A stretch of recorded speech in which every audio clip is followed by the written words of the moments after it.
Ready for the video? Yeah. You sure? Yeah. Let's do it. Oh my god. Once a month. What was Sadhguru with aimless family wandering? drama? Isn't that crazy? Yeah. Now it's… Very true. Do you agree? I do agree. When I passed my 12th standard, at that time it… Like, hey. Try to talk. Yeah. So Einstein, that's I wish I could take credit for that. You kidding? right. No, I was actually.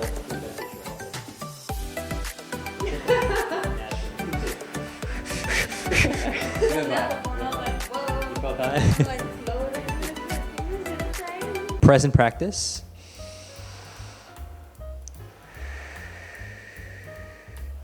What's conscious? This is Vish and Ellie, and today we'll be responding to Sadhguru's video on how to convince your parents about your life plans. I'm an aspiring yogi and I've been meditating for over 4 years now. Love all things meditation, yoga, and wisdom based. And today I'm grateful to have Ellie on the show. Want to introduce yourself?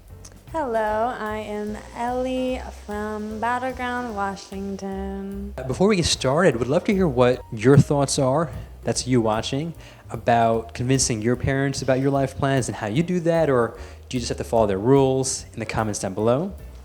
With that, Let's get into the video. So I did one thing, and because of this, suddenly everybody thought I'm become some kind of an enemy. But, family drama started, my mother started crying. So once a month I went to college just to check if they're keeping their part of the deal. oh my god, once a month. What was Sadhguru with aimless family wandering? drama? Isn't that crazy? Yeah. Now it's become formidable knowledge.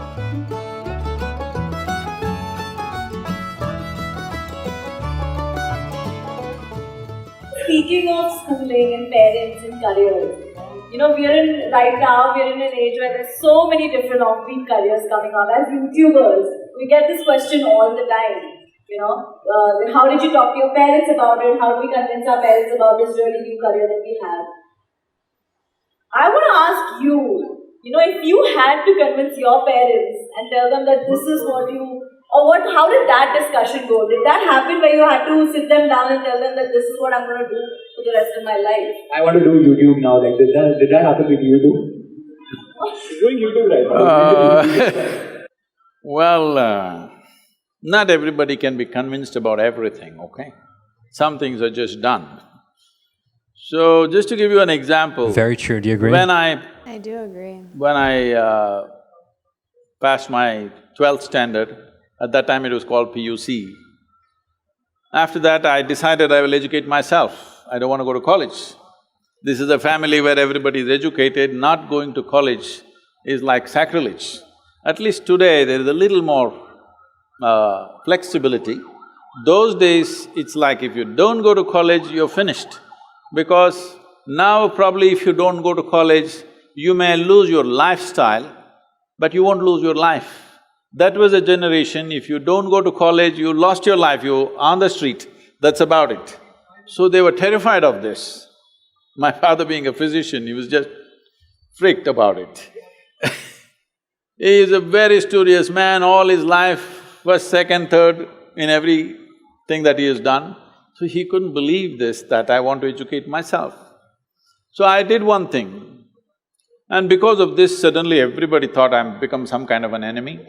And they were not even talking to me properly. I did one thing. I was just to tell you, I was such a big eater. I would eat 10 times, at least 10 times of what I eat today. But I never was putting on weight or anything because my level of physical activity was such. I could just run up a coconut tree, I was made like that. So I was every day cycling about 50, 60 kilometers, swimming in the Kaveri and going back like this, so eating this. I decided to go to the Mysore University library. Every day when they open at 9, I went, 8 in the evening they close. That entire time I sat there, read all kinds of stuff. From Homer to popular mechanics, to National Geographic, to literature, to geography, this, that, whatever. Whatever came my way, every day for 1 year I read like this, just all kinds of things. But the most important thing for me was, though I was such a huge eater at that time, this 1 year I went without a meal. Morning I ate as much as I could, breakfast at home, and I went there and sat there the entire day without a meal, which was a huge achievement for me, because without food I could stay. This kind of expanded my way of looking at life. But, family drama started, my mother started crying. When the next academic year comes, go to college, go to college, go to college. Then I said, if I must… This is definitely, I would say, a very, maybe kind of relatable thing for a lot of people with like dropping out of school or like not being as studious. And I would love to hear if you can relate to this in the comments down below. What are your thoughts so far, Ellie, in terms of what he's talking about? I know he hasn't really said much, but he's just describing his kind of experience and journey. What are you thinking? I think that as a parent, we should understand, not that I'm a parent or anything, but that like if your kids aren't happy, like if you're trying to push them to do things that like don't make them happy, you're weakening the relationship between the two of you.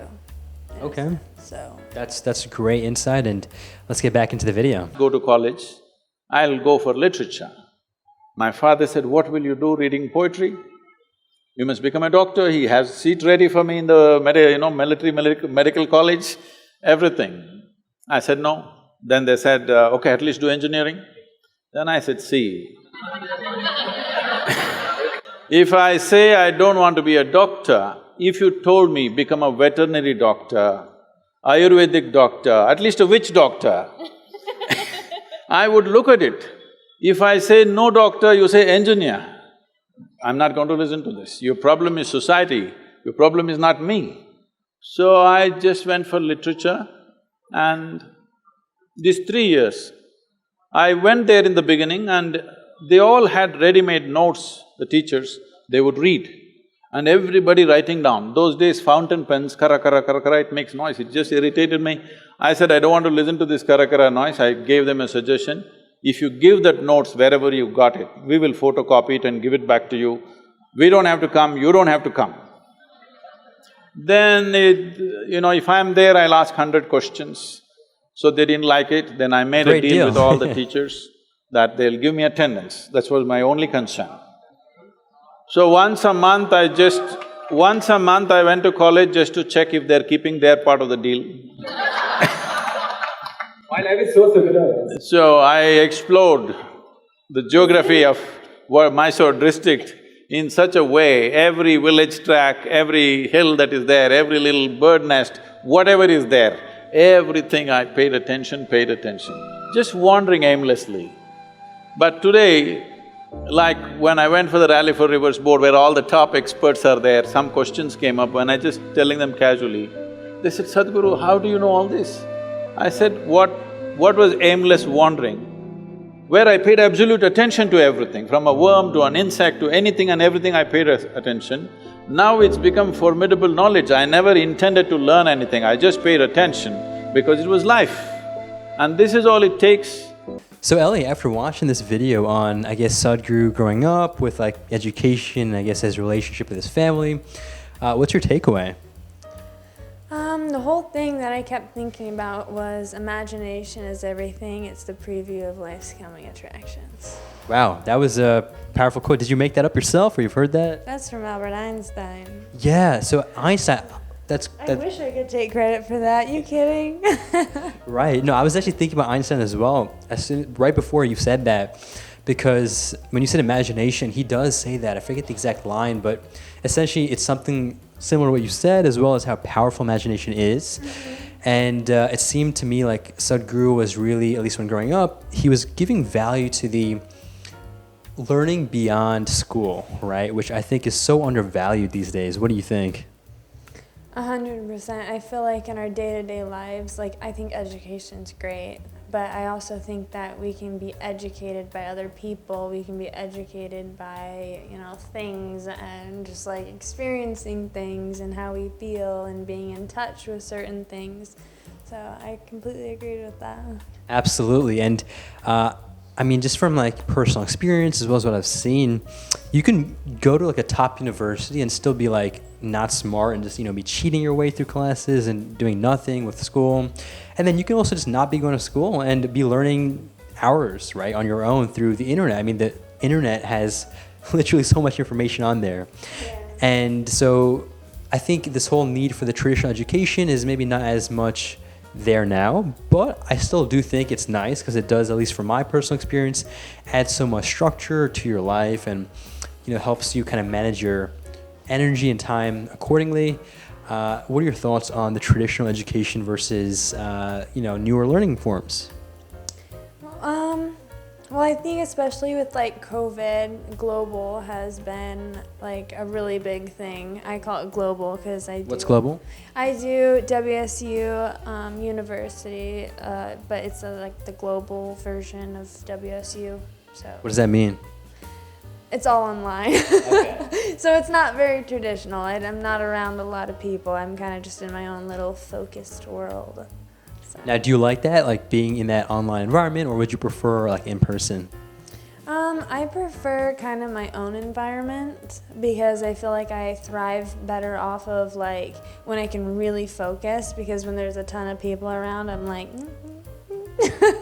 I'm like all sporadic. I'm like Easy to get distracted? Yes, very. I do want to also point out, I think how COVID in a way is a blessing in disguise, because it did lead to this kind of opportunity, right, for people to work from home, to learn from home.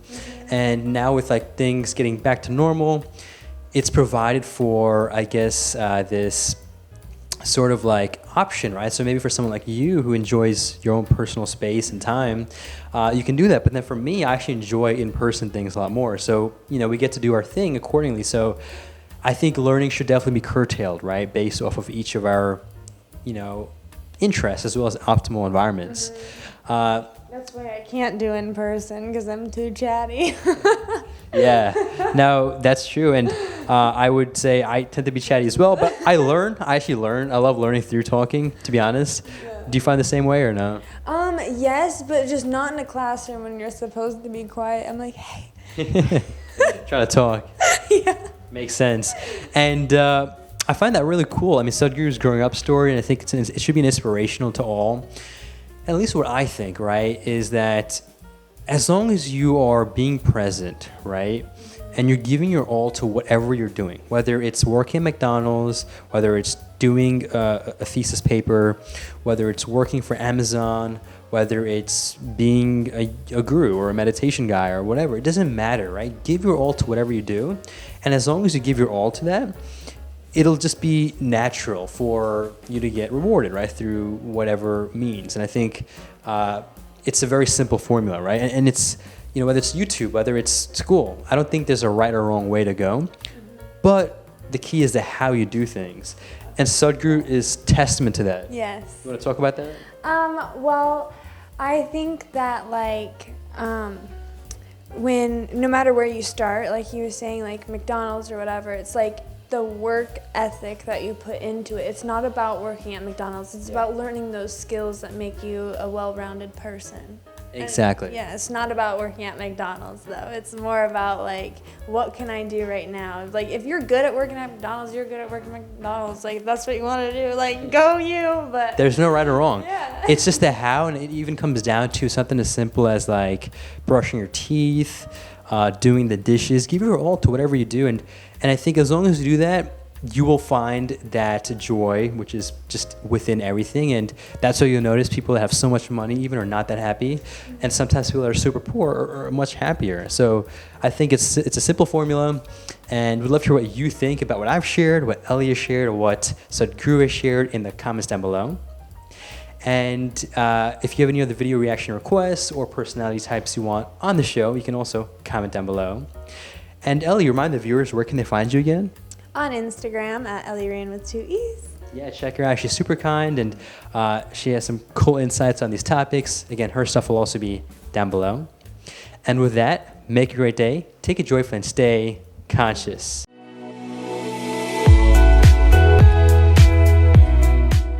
Awesome job, Ellie. Thank you. You did great. You too.